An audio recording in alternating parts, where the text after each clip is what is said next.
Ready?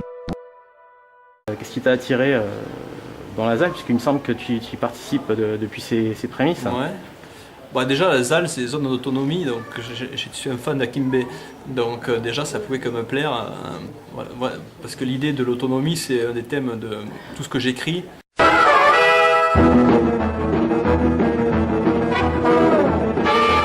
Je suis pas du tout sociologue, mais c'est normal, la technologie change la société aujourd'hui. Donc dès que tu cherches à voir l'influence d'un sur l'autre, tu te retrouves en sociologie. Mais même si tu cherches à voir l'influence sur la littérature, tu te retrouves aussi en sociologie. Donc je pense que la technologie a traversé tellement toute la société aujourd'hui que c'est un bon endroit la sociologie au final.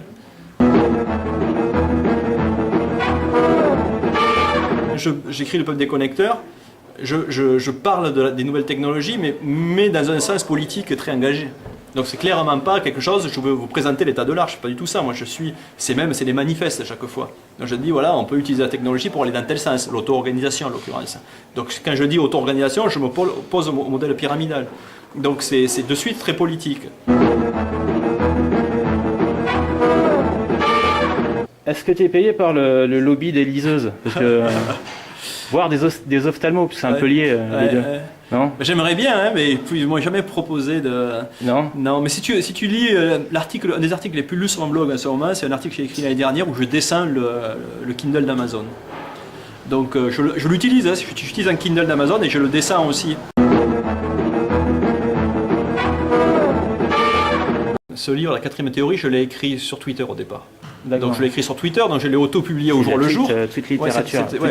C'est la tweet littérature et j'étais un des premiers à le faire, ça, à expérimenter ça, parce que c'était voilà, comment on peut utiliser cet outil pour écrire. Donc j'ai fait ça, je l'ai auto-publié ce livre et on l'a publié chez Fayard 3 ans après. Avec J'ai décroché, tu as fait une overdose, enfin c'est toi qui le dis, net. J'en ai eu marre, j'en ai tout simplement marre du biais que le prend le net aujourd'hui. Donc avec les réseaux sociaux, je crois qu'ils nous rendent vraiment cons ces réseaux sociaux, parce que ça discute plus vraiment, je trouve. Et l'énergie qu'il y avait sur le web, ils sont en train de l'aspirer. Je les compare souvent à des trous noirs aujourd'hui. Les gens qui passent du temps sur les réseaux sociaux, ils font gagner de la thune à Zuckerberg, etc. Et eux, ils gagnent rien, quoi. Ils perdent leur temps. Donc ils donnent un peu comme dans Matrix, vous voyez, on les a branchés là sur le truc, ils leur font gagner de la thune. Donc tout ce qu'on a pu rêver au début du net, en fait, ça n'arrive pas. Donc il y avait aussi la fatigue de voir qu'on a des idées géniales, on a des outils géniaux et on les utilise pas, on les utilise pour nous asservir et pas pour se libérer. Donc tu vois, c'est un cumul de trucs qui fait qu'à un moment donné, je pète les plombs. Là actuellement, quels sont tes projets? Alors, en fait, je viens de finir 2 bouquins. Donc, je viens de finir un livre sur l'histoire de l'hygiène des mains. Donc, c'est le fameux gel qu'on utilise pour se nettoyer contre la grippe, etc. Donc Didier Pittet à Genève a inventé ce produit il y a 20 ans pratiquement. Il y en a partout aujourd'hui. Et ce qui est super intéressant pour moi, c'est qu'il a donné la formule. Donc il n'y a pas de brevet, etc. Donc c'est de l'open source, du Creative Commons. Il n'a pas utilisé les licences classiques, il a simplement donné. Et aujourd'hui, l'OMS distribue ça partout dans le monde. Et l'autre, c'est un vieux livre, ça fait 13 ans que je bosse dessus, c'est La vie d'Ératosthène. Lui, il est un expert de rien aussi. C'est pour ça que je me définis comme un expert de rien. Il s'est revendiqué éclectique. C'est un des premiers dans l'histoire. Ouais, parce qu'il était historien, il était géomètre, il a été mathématicien, poète, il a écrit beaucoup de poésie, etc. Donc il a vraiment été multi... Et j'aime bien cette idée que dans une époque comme la nôtre de transition, où il y a les vieilles cases d'avant qui sont en train de tomber, et les nouvelles n'existent pas encore, si tu es spécialiste de quelque chose, tu as toutes les chances que ta spécialité elle soit dégommée. Donc lui, dans une époque semblable, il a créé des nouvelles matières, quoi. Il a mélangé des choses, il a créé des choses nouvelles. C'est un peu ta biographie à toi à travers lui. Bien sûr, ouais.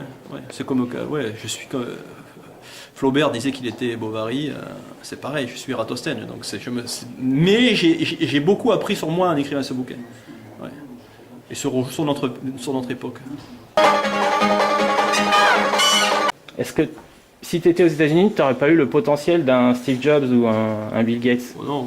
Techniquement, j'aurais pu, mais c'est pour ça que j'ai écrit le livre, j'ai eu l'idée. C'est un stock d'idées que j'ai collectionné. Voilà, moi j'ai eu des idées, mais je suis très français, je les ai regardées. C'est quelque chose sur lequel je voulais venir. Est-ce qu'en France, on a des idées, mais on va pas jusqu'au bout, justement, parce qu'il y a dans les écoles d'ingénieurs, par exemple Polytechnique ou des écoles du même acabit, on pousse pas justement les jeunes qui vont avoir ce type de diplôme à être recrutés dans des grosses sociétés plutôt que de créer leur propre entreprise et de créer des emplois. Je pense qu'on est plus malin que ça en France, c'est que cette vie-là ne nous intéresse pas. La vie de devenir un mec, Steve Jobs, ça nous fait pas vraiment rêver. Ça nous fait rêver quand c'est sa vie à lui.